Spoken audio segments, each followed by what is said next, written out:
Allora, buongiorno ad Angelica Sepe, buongiorno. Allora, torniamo al 1951 con Angelica Sepe, perché nel 1951 che cosa succede? Malafemmina, nasce Malafemmina. Nasce Malafemmina, motivo, e usiamolo questo aggettivo immortale, un grido d'amore che nasce da Antonio De Curtis, che poi sarebbe Totò.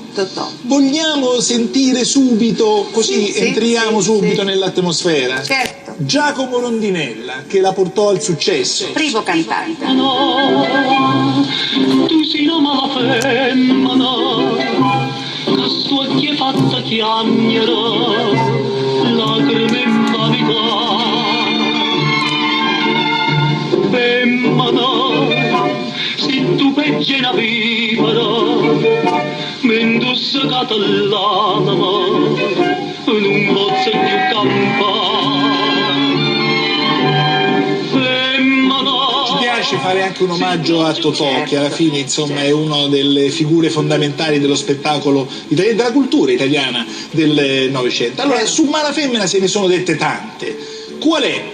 La verità? La verità, e diciamo la verità che finalmente in SIAE poi si è trovato il bollettino dove Totò dedicava Malafemmina a Diana e la chiamava Minuzzina con un piccolo diminutivo, perché Totò amava sua moglie. Nel momento in cui poi lei l'ha lasciato perché non ne poteva più delle sue marachelle, lui era talmente stava male, era depresso, si sentiva proprio questo amore tradito che ha scritto Malafemmina. Ma Malafemmina poi è un nomignolo bellissimo. Cioè ecco, diciamolo, insomma, non è un dispregiativo. No, assolutamente, può diventare anche un vezzeggiativo, perché certo significa donna che mi hai fatto male.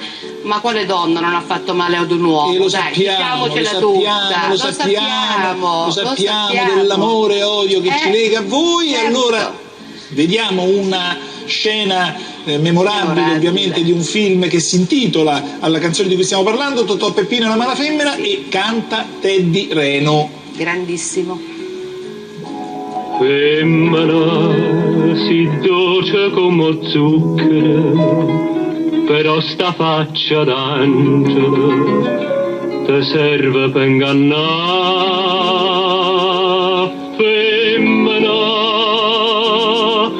tu sia più bella femmina, te voglio bene t'odio, non te posso scordare.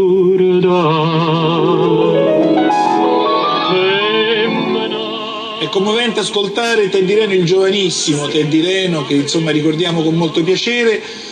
Angelica Sepe, che emozione le dà risentire questa voce che viene da così lontano di una canzone che rimane sempre invece attuale? Lei lo sa che io sono una cultrice della musica napoletana e io ogni volta che ascolto una canzone napoletana mi scappa la lacrimuccia, guarda, ho la lacrimuccia. Andiamo su un primo piano, facciamo vedere la lacrimuccia di Angelica Sepe.